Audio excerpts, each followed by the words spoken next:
Is there anything that shocked you about what you saw today?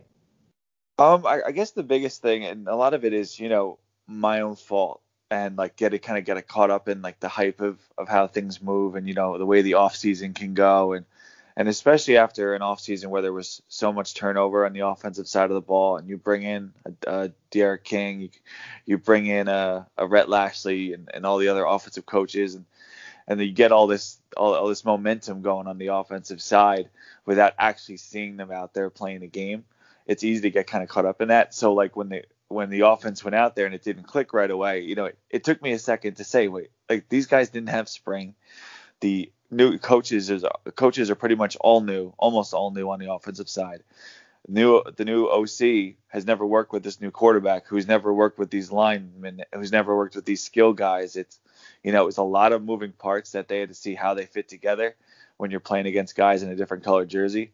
And I guess like my initial surprise was like, oh yeah, this is going to take time. It's not going to be like an innate thing where it's automatically going to be an outstanding offense. So like that kind of once I got back into it, where I was out of the, I'm just happy to see football and actually like looking at the game from an analysis perspective. I was like, oh yeah, this is probably how it's going to go. But the initial shock of, oh yeah, this is going to be work. That's probably the most jarring thing before I came back to earth. I agree with that, man. I mean, I guess I'm with you. I mean, I'm not going to say I thought that we were going to come out there and be the greatest show on turf, but I did expect more, and actually, at halftime, I was questioning things. I was thinking, you know, did I drink the Kool-Aid a little bit too much, like I told myself I wouldn't? But then, kind of what you said, we got to remember that one, these guys didn't get a regular summer because of the COVID situation. We didn't get a spring because of the COVID situation. We got a new coach, we got a new quarterback, and everything. And it's the first game, so things aren't going to be the best they can be. But I'll tell you something that shocked me. One, I'll give you a positive that shocked me was how De'Aaron King does not put the ball in harm's way. Yeah. There was very rare of a time that I thought, De'Aaron King was not perfect, and we could talk about that, but I didn't see him throw, into triple coverage. I didn't see him take unnecessary sacks. There was a lot of times that I was thinking, man, if this was last year, this would be second and long, third and long, or possibly a turnover. And it's something that I guess I didn't expect to see as much on the defensive side. Is we rotated a lot when I didn't think that we needed to. Yeah, I for King, especially on your point real quick, Grant, is like, yeah, there were like a lot of plays that he was making early where I said to myself, that's the kind of play that a winning quarterback makes. But it wasn't like him making like a great throw down the seam that ran for a touchdown. It was something little like, being able to escape a little bit and get a pass off to Cam Harris without taking a sack or getting it out of bounds, and not, like little things like that, making a block on a run play where he was out in front of, like little things that he was doing where you're like, oh yeah, I've seen winning quarterbacks make those plays before. Yeah, yeah, and we know we could talk about a specific point where D Wiggins he makes an amazing catch on the sideline, gets the toe down and makes the catch. But while they were looking at the replay, I tweeted this out and I was thinking to myself, even if they call this an incomplete pass, it's going to be, I think it was first down, so maybe second. I could be wrong. Like we said, this is right after the game, but it's going to be second and manageable. To whereas if it was last year, it probably would have been a sack because because King has such mobility and vision, he was able to escape the pocket, throw the ball across his body, end up hitting D Wiggins, and it was a tough catch to make. It ended up being a first down. But if the referees would have came back and said, okay, it wasn't a catch, then we're looking at second and manageable rather than second and 15 or second and 16 like it possibly would have been last year.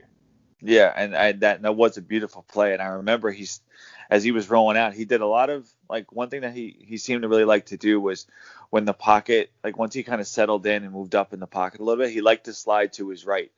and to see who was open. It wasn't like a run to his right. It was like that, good pocket mobility slide.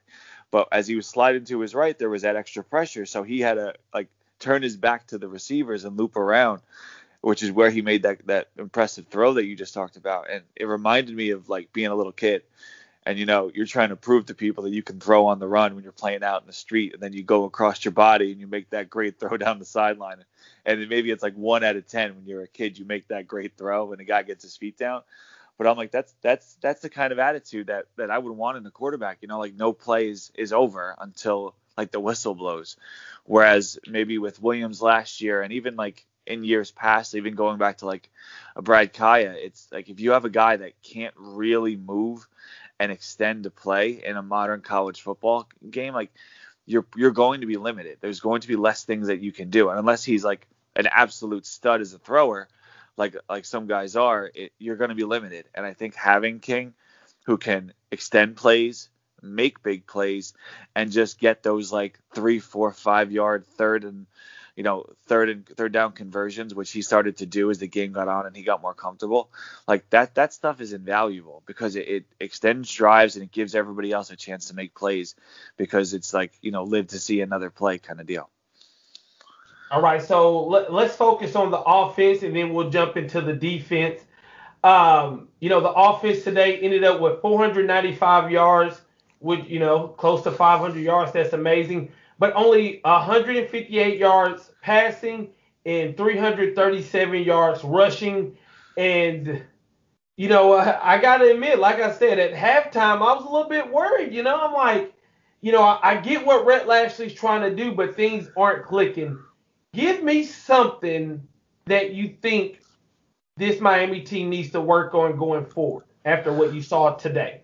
Well, on that point, and kind of go back to what we were saying before about surprises. Like my first thought watching the offense in the first half was, where's Brevin? Like where's the design play for Brevin? Where's the rollout screen to Brevin? Where's Brevin in the backfield, catching a little swing and then, being one-on-one with a linebacker or put him out in space against a corner and then do a little bubble or something, where's Brevin in the game plan? Like I saw him on the field, but I didn't see Brevin in the game plan where Rhett was like, okay, we got to get him 5 touches, 6 touches in the first half. I didn't see that.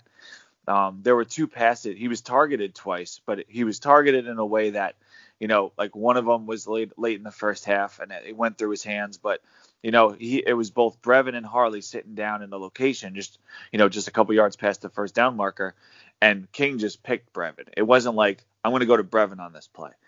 And while I understand that, you're trying to go with the flow of the game, but he's your guy that the other team can't account for. Like no other team that we play this year will have a guy, in my opinion, of an equal skill set defensively to what Brevin is on offense in terms of who can cover him, because he's so unique a talent. He's so athletic. He's big. He's physical. He has all these great traits. And so like when I didn't see him featured, I wondered why. Like it didn't make sense to me. Then when you saw in the second half, like how they started to like find little ways of getting him the ball just to get it going. He was breaking 2-3 tackles. He caught that beautiful touchdown, like going down to the ground in the corner of the end zone. Like he was doing exactly what I would have hoped to have seen him do early. Because I feel like if he did that early, I feel like the whole offense would have built up confidence quicker than they did, and we probably wouldn't have had the questions we did when we got to the half. Let me ask you this question because this did cross my mind. And obviously, the thing about an offense is the offense you see week 1 is going to be a baby compared to what it looks like in week 8 because, the offensive coordinator, the coaches, they put in plays as the year goes on. But is it possible that, we didn't want to show all our plays, our hand, is that a possibility to where tonight we just wanted to do base athleticism, the